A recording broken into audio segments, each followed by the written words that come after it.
இப்போ ஏடிஎம்கே என்னன்னா இந்த இருக்கக்கூடிய மற்ற கட்சிகள் இரண்டாவது பிரதான கட்சின்னு சொன்னோம்னா பாஜக, அவங்க கிட்டக்க பாமகவை தவிர்த்து மற்ற எல்லாத்துக்கும் சீட் ஷேரிங் விவகாரத்துல அவங்கள பேசிக்க சொல்றாங்க.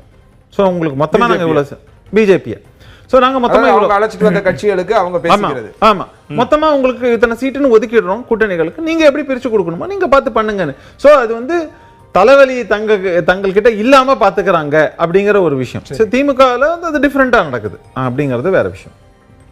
இன்னொன்னு அடுத்தது நீங்க பாத்தீங்கன்னாக்க இந்த மொத்த செனாரியோல இப்ப இறுதி செய்யப்பட வேண்டியது ஃபர்ஸ்ட் அண்ட் ஃபார்மோஸ்ட் எவ்வளவு நம்பர்ஸ் இது பண்ணிடுவாங்க. இது இன்னொன்னு வந்து தேர்தல் வியூகம்ங்கிறது இன்னொன்னும் இருக்கு. அதாவது திமுக எப்படி இதை அணுக போகிறது, அதன் கூட்டணி கட்சிகளும் திமுகவும் எந்த மாதிரியாக தேர்தல் வந்துட்டா அந்த வியூகங்கள் சொன்னோம்னா அது பல இன்வால்வ் ஆகும். அதனால அது எப்படி அணுக போறாங்க, அதே மாதிரி அணுக போறாங்கும் போது நம்ம தரப்புல இருந்து அதற்கான ஆல்டர்னேட்டிவ் என்ன. ஒன்று வந்து கவுண்டர், ஒரு எக்ஸாம்பிள் சொல்லணும்னா இவங்க ஒரு ஸ்கீம் அனௌன்ஸ் பண்றாங்க, அவங்க ஒரு ஸ்கீம் அனௌன்ஸ் பண்றாங்கிறது கிடையாது.